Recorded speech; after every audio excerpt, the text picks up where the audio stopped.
Graça e paz, Deus abençoe a todos. Mais uma vez, estamos com o Evangelho de Mateus, o seu capítulo 4, que fala sobre o início do ministério de Cristo Jesus.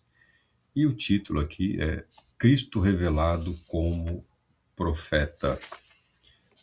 E na Bíblia que eu tenho aqui fala Jesus inicia seu ministério, mas Cristo revelado como profeta, mas Cristo revelado como a profecia, como o cumprimento de tudo aquilo que foi profetizado. Diz o texto: Quando Jesus ouviu que João havia sido preso, retirou-se para a Galiléia. Ele deixou Nazaré e fixou residência em Cafarnaum, à beira-mar, no território de Zebulon e Naftali. Essa à beira-mar aí é à beira do Mar da Galileia ou Lago de Genezaré, que é um lago de água doce, tá? É o Rio Jordão que forma um lago ali naquela região. E Jesus passou a residir na cidade de Cafarnaum, fazendo dela a sua base missionária. Dali ele saía para as suas viagens missionárias, à semelhança de como faziam os profetas do Antigo Testamento, né?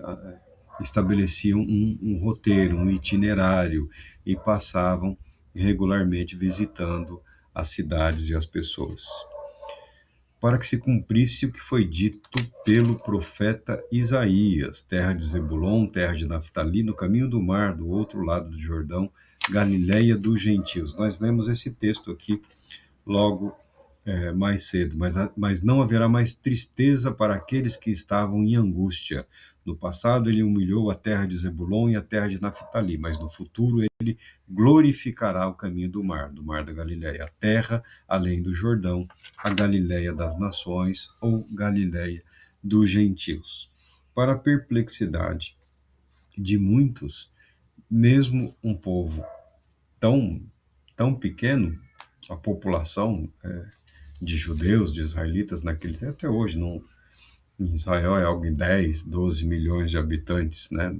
Você pega aí, fala-se em torno de uns 20 milhões de judeus.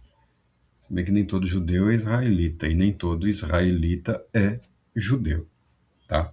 Na terra de Israel lá, há pessoas de várias religiões, inclusive islâmicos que são israelitas, ou israelitas da religião islâmica, tá? E entre os judeus há suas várias divisões. Mas nós estamos falando aqui dos dias de Jesus, do início do seu ministério. Os moradores nessa região, eles eram desdenhados, eles eram tratados como se fossem em algo inferiores aos judeus da capital. É um tipo de pensamento bairrista, mas que sempre existiu e continua existindo, pela proximidade ali com a Síria, pelas rotas comerciais.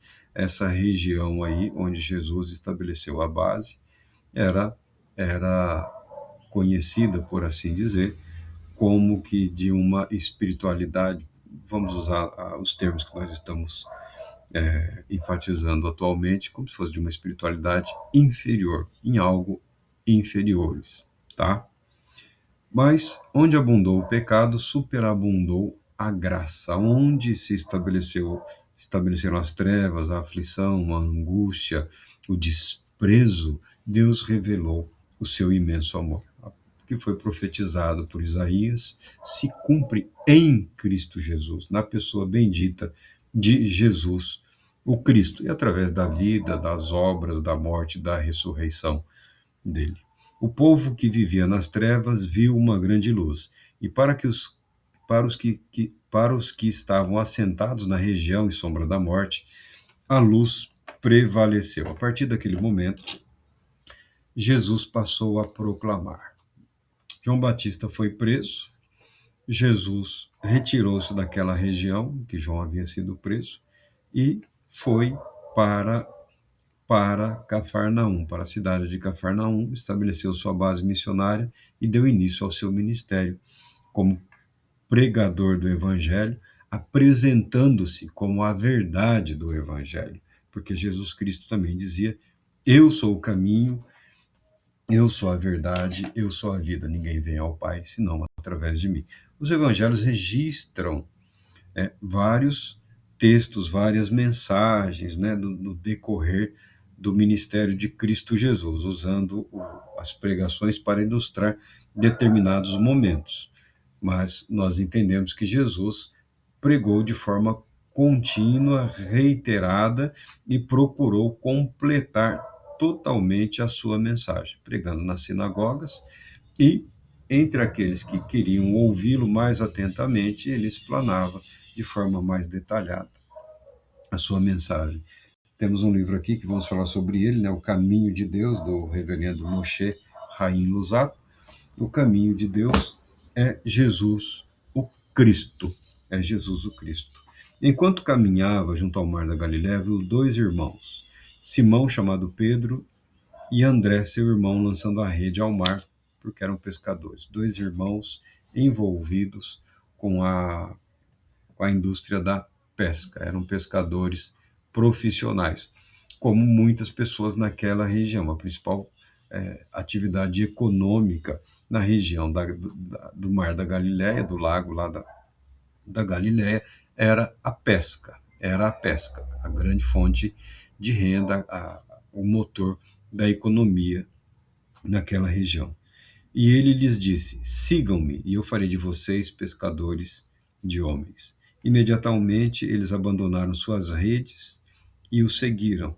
Ao sair dali, viu outros dois irmãos, Tiago, filho de Zebedeu, e seu irmão João, no barco com seu pai Zebedeu, consertando as redes, e o chamou. Imediatamente eles deixaram o barco e o pai seguindo a Jesus. Jesus percorria toda a Galiléia, ensinando nas sinagogas, proclamando as boas novas do reino e curando todas as doenças e enfermidades entre o povo. Graças a Deus pela sua palavra. Jesus Cristo, nesse texto de Mateus, se revela muito mais do que um profeta. Jesus se revela como sendo a profecia viva, a palavra viva, o Verbo encarnado. Nós vimos aqui que as referências que Mateus usa, e ele introduz no texto aqui, da sua narrativa, ele faz uma referência ao livro de Isaías, no capítulo 9, versos do 1 ao 4. O salmista canta com grande alegria, com intenso fervor, com muito amor, a verdade dessa revelação, pré-anunciando o que ocorria nas mentes e nos corações, por exemplo, desses 4 jovens pescadores que se tornaram discípulos de Cristo Jesus. O Senhor é a minha luz e a minha salvação. A quem temerei? O Senhor é a fortaleza da minha vida. De quem me recearei? O Senhor é luz e salvação. O Senhor Jesus é o Verbo vivo, a palavra viva. É Deus agindo em meio à humanidade, através da pessoa humana, da pessoa bendita, da pessoa santa de Jesus, o Cristo, o nosso Senhor. Jesus Cristo é o cumprimento de toda a profecia. Toda a profecia aponta para Jesus, o Cristo. E nele, tudo que Deus prometeu se cumpre, se realiza, se consuma. Não só naqueles dias, tá? Porque a palavra de Deus, ela é viva, a palavra de Deus, ela é eficaz. Jesus Cristo não muda, Jesus Cristo permanece a palavra viva. Aqueles que param para ouvi-lo, aqueles que se dispõem a segui-lo, como o fizeram esses jovens, e naquele momento, a semelhança dos profetas do Antigo Testamento, Jesus também estabeleceu um grupo de auxiliares, um grupo de discípulos, compartilhando com eles a verdade, compartilhando com eles o que havia recebido de Deus. É assim que os profetas do Antigo Testamento agiam, porque a solidão nunca é boa. E a verdade precisa ser encarnada, a verdade precisa ser vivida. Jesus não se dedicou única e exclusivamente à proclamação.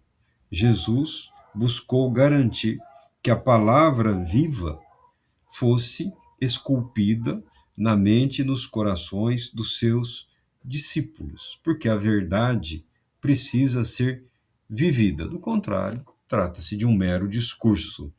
Do contrário, passaremos aí os dias envolvidos em debates sem fim sobre questões gramaticais, históricas, sociais, econômicas, políticas, litúrgicas. A verdade do Evangelho é Cristo vivo.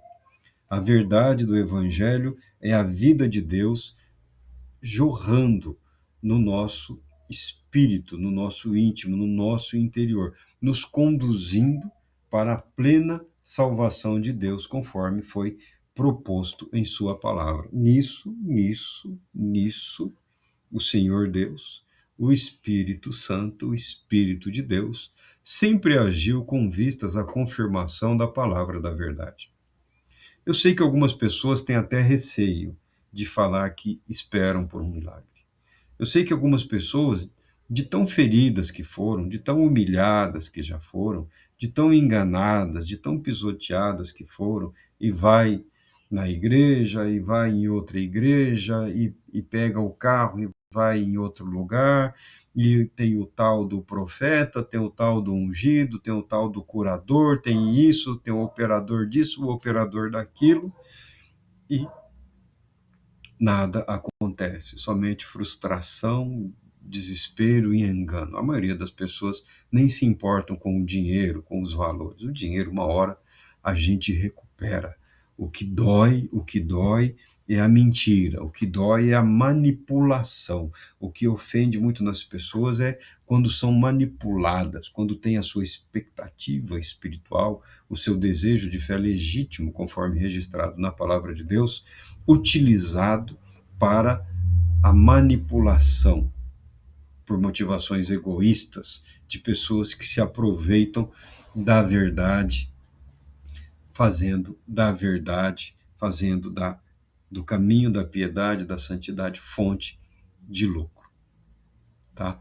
Mas a Bíblia afirma que o Espírito Santo, que testemunha sobre Cristo Jesus, que confirma a palavra da verdade, tal qual naqueles dias, hoje está disponível para realizar esses milagres. Jesus percorria toda a Galiléia, o lugar de trevas, o lugar sombrio, o lugar onde abundou o pecado, o lugar de angústia, de aflição. Aí, pegando os materiais, vendo as questões arqueológicas lá, você vai descobrir lá os cultos pagãos em algumas regiões, os remanescentes de cultos pagãos, e a instalação de abominações naquela região, naquele período. Mas o fato é que onde abundou o pecado, superabundou a graça. E quem vivia em trevas viu a grande luz, a luz de Deus, a luz da vida, a luz da verdade, a luz do Evangelho, a luz que se revelou na pessoa bendita de Cristo Jesus. E a Bíblia fala que Jesus percorria toda aquela região, ensinando nas sinagogas, proclamando as boas novas do reino e curando todas as doenças e enfermidades entre o povo. É importante você ler com detalhes, você ler assim, e ler atentamente.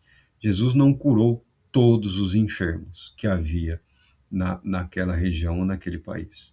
Mas, invariavelmente, todas as pessoas enfermas, todas as pessoas doentes, todos os endemoniados que foram levados até Cristo Jesus, foram por ele curados, foram por ele libertos. Porque onde abunda o pecado, onde há trevas, onde há ignorância, onde há o domínio do medo, a idolatria, o abandono de Deus, há um total descaminho das práticas e das condutas, de maneira que proliferam toda sorte de maldade, toda sorte de doenças, aflições e enfermidades. Deus enviou Jesus o Cristo para curar tudo isso. E nós não temos nenhuma dúvida de que hoje, atualmente, o ministério de Cristo Jesus segue adiante através da atuação, através da presença viva do Espírito Santo, atuando entre os homens, atuando na humanidade. Eu sei que as pessoas gostam de falar do Espírito Santo como se ele fosse uma possessão da igreja, da instituição igreja, né? O Espírito Santo é algo pertencente. Primeiro que o Espírito Santo não é algo, o Espírito Santo é uma pessoa. O Espírito Santo não pode ser tratado como uma posse, nem uma possessão, porque é uma pessoa.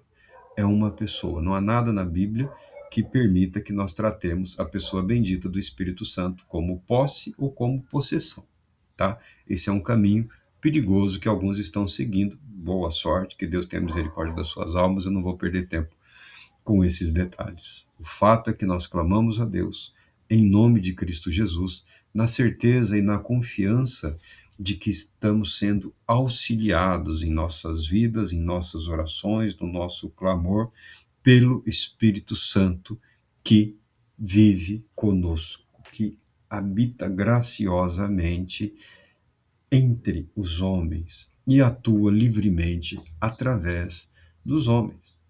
Isso é fato, isso é verdade. Isso é fato e isso é verdade. E isso é verdade também, que a ministração da fé, a ministração do Evangelho, a proclamação da graça salvadora de Deus em Cristo Jesus, ela é acompanhada por transformações. Transformações no ambiente pessoal, né? No ecossistema individual, na índole do indivíduo, na, na psique, na personalidade, moldando o caráter de acordo com a graça de Deus. Também transformações ocorrem no ambiente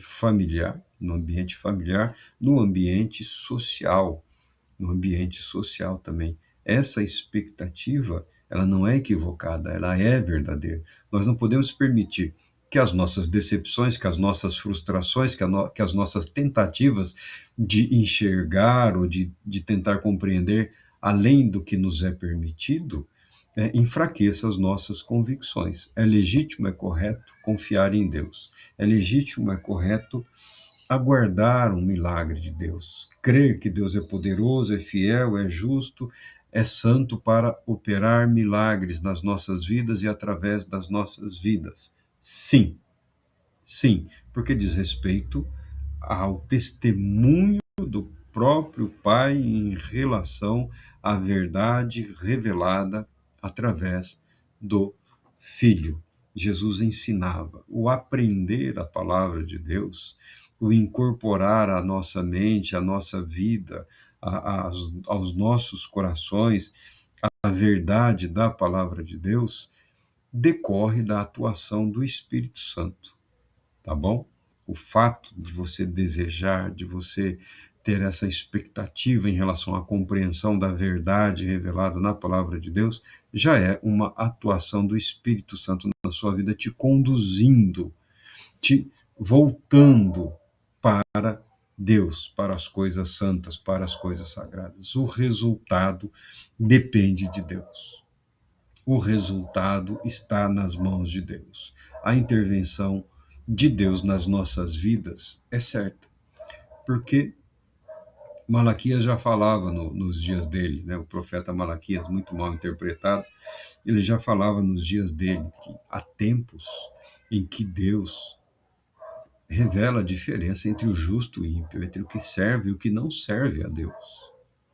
E é o agir de Deus, o mover de Deus, as operações, as manifestações, as realizações do Espírito Santo, se você ler atentamente, as chaves para interpretação estão no texto, no contexto, você lê atentamente a carta de Paulo aos Coríntios, as operações, as realizações, as manifestações são do Espírito Santo. Os dons espirituais têm uma conotação de ponto de contato ali para a atuação do Espírito Santo na vida da igreja, através da igreja, para que a igreja nunca fique atrás em relação ao poder de Deus para a cura, para a libertação, para o ensino, para o bom testemunho.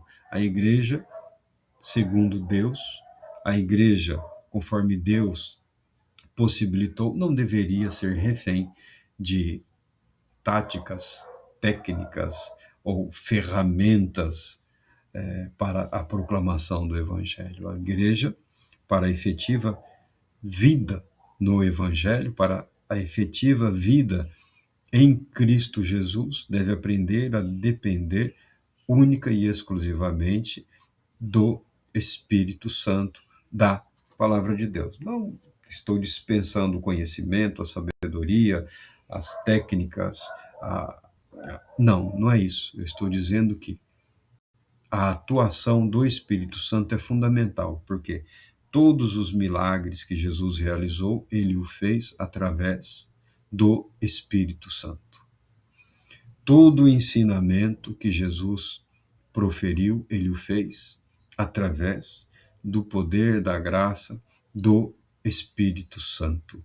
Eis aqui Deus agindo entre os homens, e eis aqui o homem Jesus, totalmente submisso a Deus, a profecia viva, a luz de Deus entre os homens, iluminando mentes e corações, resgatando vidas aprisionadas pelo pecado, pelas trevas, revelando a vontade de Deus, mostrando a palavra de Deus, curando, libertando e conduzindo à plena salvação. Deus Todo-Poderoso te abençoe